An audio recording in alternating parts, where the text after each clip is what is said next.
नमस्कार, सुप्रभात. मी श्वेता. तुम्ही पाहताय न्यूज 18 लोकमत. सकाळच्या बातम्यांमध्ये तुमचं स्वागत. आणि सुरुवातीला आजच्या दिवसातली अगदी महत्त्वाची बातमी ती म्हणजे मुख्यमंत्री उद्धव ठाकरे आज दिल्लीमध्ये जात आहेत पंतप्रधान नरेंद्र मोदी यांची भेट घेण्यासाठी. आणि या भेटीमध्ये मराठा आरक्षणावर चर्चा होणार असल्याची माहिती समोर येते. त्यामुळे मोदी ठाकरे यांच्या भेटीकडे सर्वांचंच लक्ष लागलंय. या भेटीमध्ये राज्यातील कोरोना स्थितीचा देखील आढावा घेतला जाणार आहे. उद्धव ठाकरे यांनी मुख्यमंत्रीपदाची जबाबदारी सांभाळल्यानंतर नवी दिल्लीतली ही त्यांची पहिलीच भेट असणार आहे पंतप्रधानांची. तर मराठा आरक्षणावर चर्चा करण्यासाठी एक राज्यातल्या मंत्रिमंडळाचं शिष्टमंडळच म्हणावं लागेल. आणि त्यामध्ये मुख्यमंत्र्यांसोबतच इतर काही मंत्री सुद्धा दिल्लीमध्ये पंतप्रधान नरेंद्र मोदींची भेट घेण्यासाठी आता थोड्याच वेळात दिल्लीला रवाना होतील.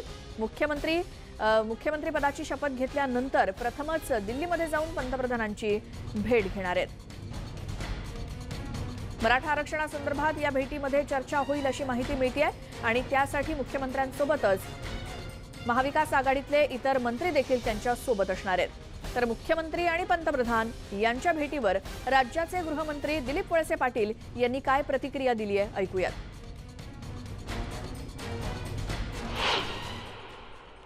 दिल्लीला उद्या शिष्टमंडळ जाणार आहे. माननीय मुख्यमंत्री महोदयांच्या अध्यक्षतेखाली माननीय मुख्यमंत्री, उपमुख्यमंत्री अशोकराव चव्हाण आणि राज्याचे मुख्य सचिव असे 4 लोक सध्या त्या ठिकाणी निश्चित जाणार आहेत. अधिक माहिती घेऊयात. आमच्या प्रतिनिधी सुस्मिता भदाणे आपल्या सोबत आहेत. सुस्मिता, दिल्लीसाठी हे सगळे मंत्री कधी रवाना होतील, काय अधिक माहिती? जी माहिती मुख्यमंत्री यांच्या कार्यालयातून प्राप्त झालेली आहे त्या माहितीनुसार सकाळी 7 वाजता महाराष्ट्राच्या अनेक मंत्रिमंडळाच्या जे शिष्टमंडळ आहे ते शिष्टमंडळ हे दिल्लीकडे रवाना होणार आहेत. देशाचे पंतप्रधान नरेंद्र मोदी यांची ते भेट घेणार आहेत. अनेक महत्त्वाच्या विषयांवरती चर्चा होणं अपेक्षित आहे, ज्याच्यामध्ये मराठा आरक्षण, संसदेमध्ये कायदा पारित होतोय का हेही बघणं महत्त्वाचं आहे. सोबतच राज्यातली कोरोनाची स्थिती, लसीकरणाच्यासाठी अधिकच्या लसी मिळाव्यात यासाठीच्या अनेक विषयांवरती ही चर्चा होणार. सगळ्यात महत्त्वाचा मुद्दा म्हणजे ठाकरे सरकार स्थापन झाल्यापासून, महाआघाडीचं सरकार आल्यापासून ही पहिल्यांदाच थेट भेट मुख्यमंत्री उद्धव ठाकरे आणि राज्याचे इतर अनेक जे मंत्रिमंडळातले सदस्य आहेत ते मंत्री मोदींना भेटणार आहेत. त्याच्यामुळे ही भेट खऱ्या अर्थानं महाराष्ट्रासाठी फार महत्त्वाची म्हणायला लागेल. सध्या मी मातोश्री बाहेर आहे आणि मातोश्री बाहेर पोलिसांचा ताफा जो आहे, जो कॉन्वॉय पोलिसांचा असतो मुख्यमंत्र्यांसोबत, तो तयार करण्यात आलेला आहे. अगदी काही क्षणामध्ये किंवा काही वेळात मुख्यमंत्री इथून एअरपोर्टकडे रवाना होतील आणि त्यानंतर ते दिल्लीच्या विमानामध्ये बसून दिल्लीला जाणार आहेत.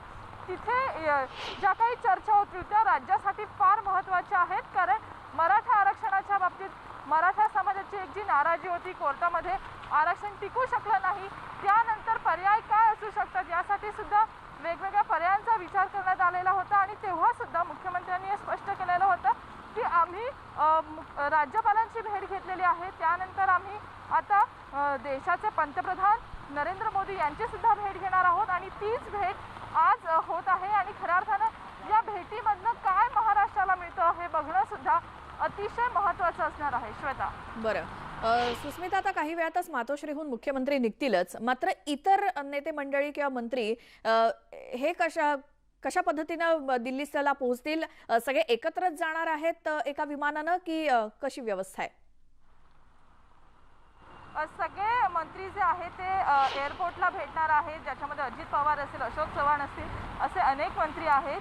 हे शिष्टमंडळ मुळातच महाराष्ट्राच्या बाजूनं मराठा आरक्षणाचा मुद्दा लावून धरणार आहेत. कारण आपल्याला माहिती आहे की एक जी काही भावना होती मराठा समाजामध्ये की आम्हाला कुठेतरी आरक्षण डावललं गेलंय का, या सगळ्याच विषयावरती चर्चा. आणि म्हणूनच आज सकाळी जेव्हा 7 वाजता ते निघतील अशा पद्धतीची माहिती मिळाली. परंतु मुंबईमध्ये पाऊस प्रचंड आहे, त्याच्यामुळे थोडाफार उशीर होणं अपेक्षित आहे. सध्या मातोश्री बाहेर तर मुख्यमंत्र्यांच्या निघण्यासाठीची तयारी करण्यात आलेली आहे. अजित पवार सुद्धा निघणार आहेत.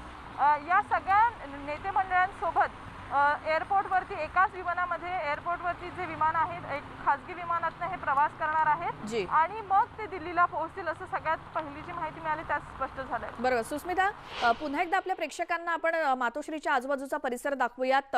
सगळी सज्जता आहे आणि कोणत्याही क्षणी मुख्यमंत्री निघू शकतात. हो, आपण जर बघितलं तर मातोश्री कलानगर परिसरामध्ये सध्या जी स्थिती आहे तिथे पोलिसांचा ताफा तैनात करण्यात आलेला आहे. जो कॉन्वॉय असतो तर आपण आपल्या कॅमेरामधनं पॅन करून दाखवूयात की साधारणपणे या 2 गाड्या ज्या आहेत त्या इथे आहेत आणि इतर पोलीस कर्मचारी सुद्धा इथे तैनात करण्यात आलेले आहेत, जे या संपूर्ण कॉन्वॉयचं एक महत्त्वाची भूमिका निभावत असतात. काही क्षणामध्येच मातोश्रीमधनं मुख्यमंत्री उद्धव ठाकरे यांची सुद्धा गाडी निघेल आणि अगदी काही मिनिटात साधारण 10 ते 15 मिनिटांमध्ये ते एअरपोर्टवरती पोहोचू शकतील. सध्या पाऊस असल्यामुळे थोडी खबरदारी घेतली जाते, कारण रात्रीपासूनच आपण जर बघितलं तर मुंबईत पावसाचा जोर होता. हा कॉन्वॉय मुख्यमंत्र्यांसाठीचा आहे. अशाच पद्धतीने इतर शिष्टमंडळातले जे नेते मंडळी आहेत त्यांच्यासाठी सुद्धा अशाच पद्धतीनं ते लवकरात लवकर पोहोचण्याचा प्रयत्न करतील, कारण मुख्यमंत्र्यांना जी अपॉइंटमेंट दिलेली आहे प्रधानमंत्री यांच्या कार्यालयातनं ही सुद्धा महत्त्वाची आहे. त्या वेळेमध्ये तिथे पोहोचणं अपेक्षित आहे. तर आता काही क्षणातच मुख्यमंत्री हे इथून बाहेर पडतील. बिलकुल. सुस्मिता, या सगळ्या घडामोडींकडे असेच लक्ष ठेवून राहा आणि प्रत्येक अपडेटसाठी तुमच्याकडे येऊच तुर्तास धन्यवाद. पुढच्या बातमीकडे वळतोय. पुण्यातल्या मुळशी तालुक्यातल्या रासायनिक कंपनीमध्ये काल भीषण आग लागली होती आणि या दुर्घटनेमध्ये जवळपास 18 कामगारांचा मृत्यू झाला. मृतांच्या नातेवाईकांना राज्य सरकारनं 5 लाखांची मदत जाहीर केली आहे. केंद्राकडून सुद्धा मृतांच्या नातेवाईकांना 2 लाख रुपयांची मदत करण्यात आली आहे. या दुर्घटनेच्या चौकशीचे आदेश उपमुख्यमंत्री अजित पवारांनी दिलेत. त्या चौकशीतून आगीची नेमकी कारणं कळतील आणि दुर्घटनेची जबाबदारी निश्चित करता येईल. अशा प्रकारच्या घटना भविष्यात घडू नयेत यासाठी आवश्यक खबरदारी घेण्याचे निर्देश जिल्हा प्रशासनाला देण्यात येतील, अशी माहिती देखील उपमुख्यमंत्री अजित पवारांनी दिली. दरम्यान सकाळी 9च्या सुमारास राज्याचे गृहमंत्री दिलीप वळसे पाटील आणि खासदार सुप्रिया सुळे घटनास्थळाला भेट देणार आहेत.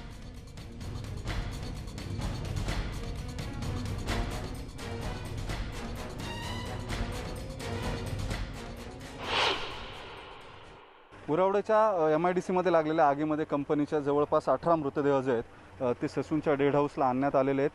पोलीस जे आहेत ते मोठ्या प्रमाणावरती घटनास्थळी दाखल झालेले आहेत. रुग्णांचे नातेवाईक जे आहेत, मृतांचे नातेवाईक जे आहेत, त्यांनी मोठी गर्दी जी आहे ती ससूनच्या पोस्टमॉर्टम सेंटरला केलेली पाहायला मिळते. पोलिसांकडून या गर्दीला हटवण्याचं काम जे आहे ते सुरू आहे सातत्यानं. मात्र या सगळ्यामध्ये गोंधळात आणखी भर टाकणारी स्थिती जी आहे, ज्याला विदारक चित्र म्हणावं लागेल. मृतदेह जे आहेत ते अत्यंत वाईट अवस्थेमध्ये जे आहेत ते पोस्टमॉर्टम सेंटरला आणण्यात आलेले आहेत. त्याच्यामुळे हे मृतदेह कसे ओळखायचे किंवा नातेवाईकांना हे मृतदेह कसे सोपवायचे असा सगळ्यात मोठा यक्षप्रश्न जो आहे तो प्रशासनासमोर असणार आहे. या मृतदेहांच्या ओळखी पटवण्यासाठी DNAचे सॅम्पल्स जे आहेत ते सुरुवातीला घेतले जातील. त्याचे रिपोर्ट जे आहेत ते नंतर येतील. मात्र एकत्रित या सगळ्यांवरती अंत्यसंस्कार जे आहेत ते केले जातील अशी माहिती तुर्तास मिळते. याबाबतचा अधिकृत निर्णय जो आहे तो अजून जाहीर करण्यात आलेला नाही. मात्र त्याशिवाय दुसरा कुठला पर्याय जो आहे तोही प्रशासनाकडे नाही आहे. नेमकं नातेवाईकांना मृतदेह कुणाचा आहे किंवा काय हे सांगायची सोय जी आहे ती प्रशासनाकडे नाही आहे किंवा मृतदेहांची ओळख पटवायची सोय नाही. तुम्ही सगळे नातेवाईक आहात की तुमचं कोण गेलेलं होतं किंवा माझी पुतणी आहे धनश्री राजेंद्र शेलार म्हणून. तुम्हाला काही माहिती मिळाली आहे? माहिती नाही. आम्ही गेटवरती गेल्यानंतर आपल्या साहेबांनी वगैरे पोलीस वगैरे तिथं होते, त्यांनी सांगितलं आम्हाला की डायरेक्ट ससूनला जावा. ससूनला पाठवलेलं आहे आम्ही. इथं आल्यावर काही माहिती मिळाली आहे का? अजून काय नाही अजून पोलिसांनी काही सांगितलेलं नाही आहे. किती रुग्णांचे नातेवाईक आले तिथं? 17 लोकांचे नातेवाईक. रुग्णांचे नातेवाईक जे आहेत ते बऱ्यापैकी इथं पोहोचलेत. माहिती जी आहे ती अजिबात मिळत नाही आहे. केवळ एवढंच सांगितलं जाते कंपनीच्या गेटवर गेलेल्या नागरिकांना त्यांनी ससूनच्या डेड हाऊसला जावं. याचं कारण जे जीवित नाही आहेत किंवा ज्यांचा मृत्यू झालेला आहे अशांच्या नातेवाईकांना अधिकृत माहिती जी आहे ती इथं ससूनच्या डेड हाऊसला दिली जाईल असं सांगितलं जात आहे. या संदर्भातली आणखी माहिती घेऊयात. आमचे प्रतिनिधी अद्वैत मेहता सध्या आपल्यासोबत आहेत. थेट जाऊयात पुण्यामध्ये. अद्वैत, या घटनेसंदर्भातले रात्रभरातले काय अपडेट्स आहेत?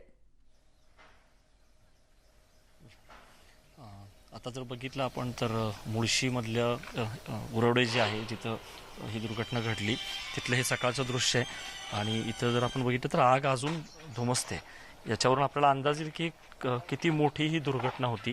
काल दुपारी जरी 3:30च्या सुमारास ही आग लागली आणि 5 तासानंतर ती आटोक्यात आली, ज्याच्यामध्ये 15 महिलांसह 3 पुरुषांचा अक्षरशः जळून कोळसा झाला, खाक झाले असं म्हटलं तर ते वावगं ठरणार नाही.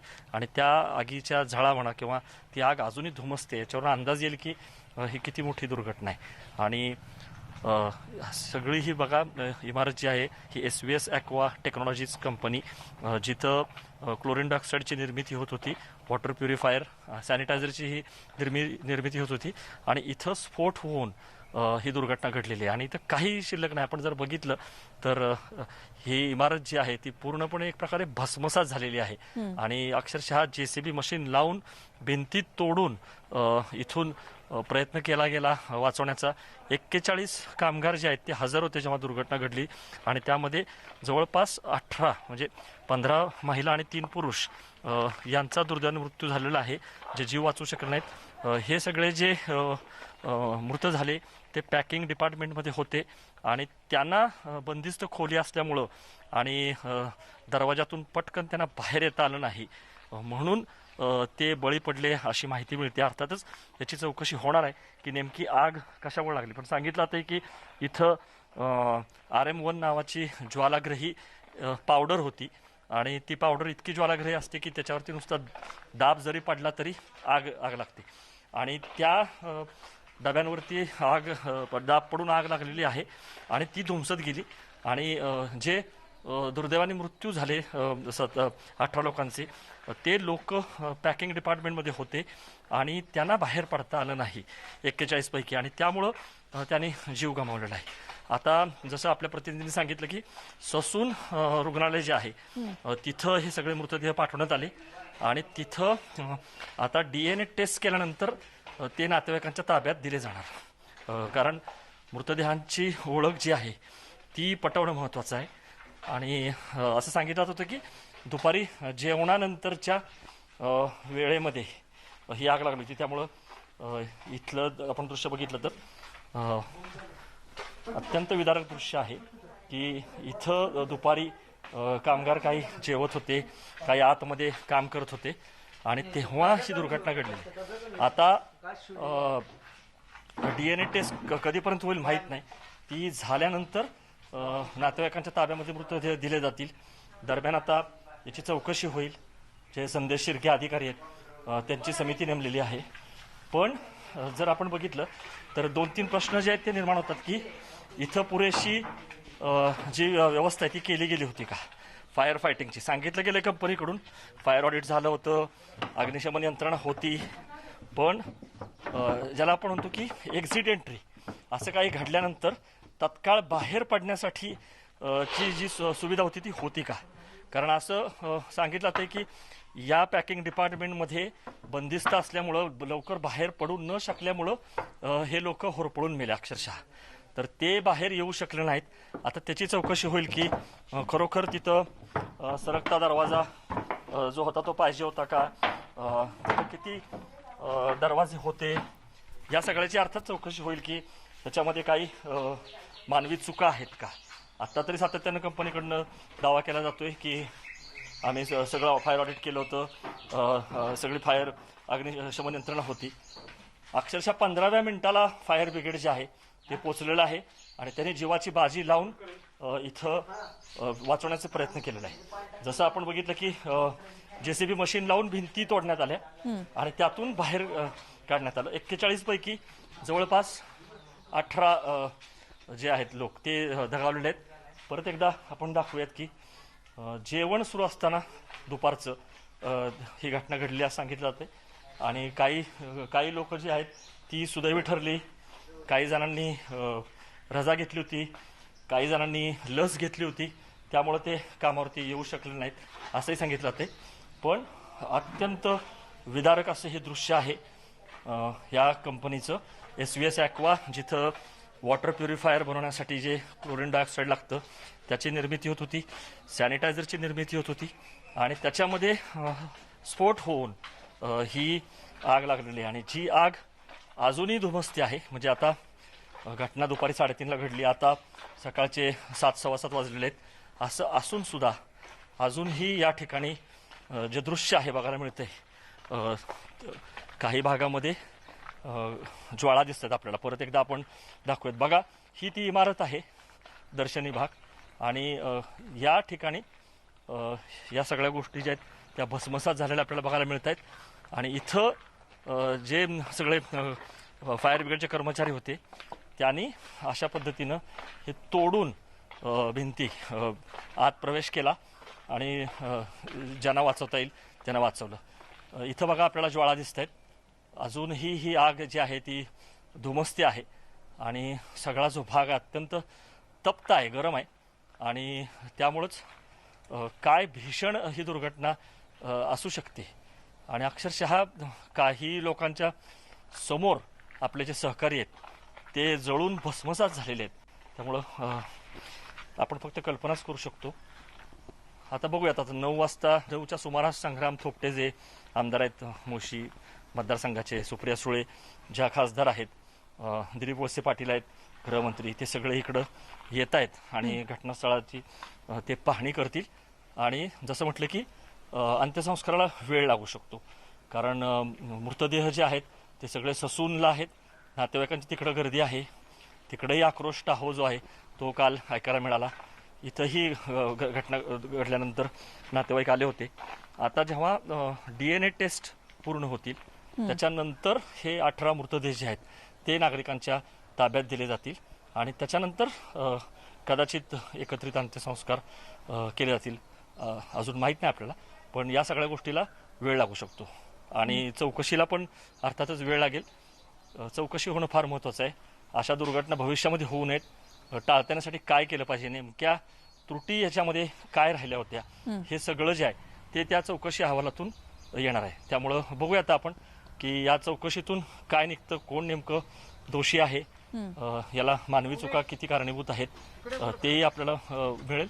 आणि नातेवाईकांना लवकरात लवकर त्यांचे जे जीवलग आहेत, त्यांनी जे गमावलेले आहेत, त्यांचे मृतदेह जे आहेत ते ताब्यात मिळणं देखील महत्त्वाचं आहे.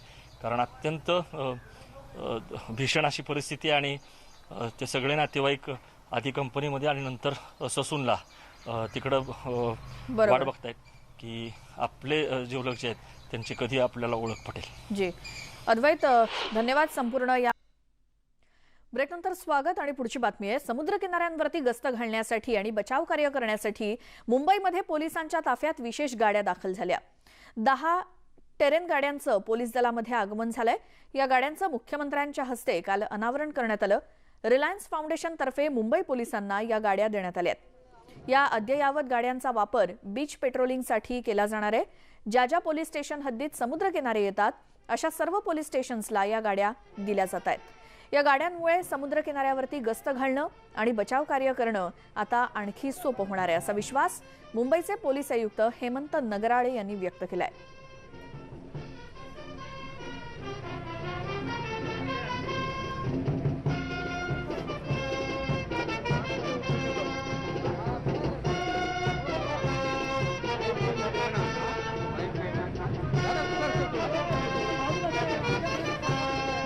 तुमचं डोकं आहे ते.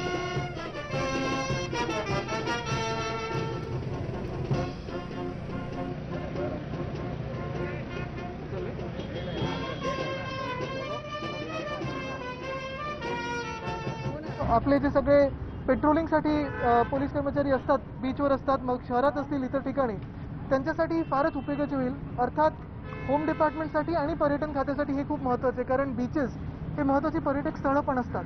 मी खरोखर आभार मानीन होम डिपार्टमेंटचे आणि महाराष्ट्र सरकारचे, कारण हा उपक्रम त्यांनी हाती घेतला. रिलायन्स फाउंडेशननी मदत केलेली आहे आणि ह्याच्याही पुढे जाऊन अर्थात अशा व्हेकल्स आपण जास्तीत जास्त घेण्याचा प्रयत्न करून, जेणेकरून आपले जे बीट पेट्रोलिंगवाले सगळे पोलीस कॉन्स्टेबल्स असतील त्यांना देखील थोडं आराम तर कधी करत नाहीत ते, पण कम्फर्टेबली थोडं पेट्रोलिंग करता येईल. ये जो गाड़ियाँ जो दिया है तो वो मुंबई पुलिस को सर्वे करने के लिए, जो चौपाटी में जो कभी गाड़ी फंस जाती है तो ये हाई एंड गाड़ीज़ है जिससे अपने को पेट्रोलिंग करने के लिए आसान हो जाता है और तकलीफ नहीं होता है पुलिस लोग को.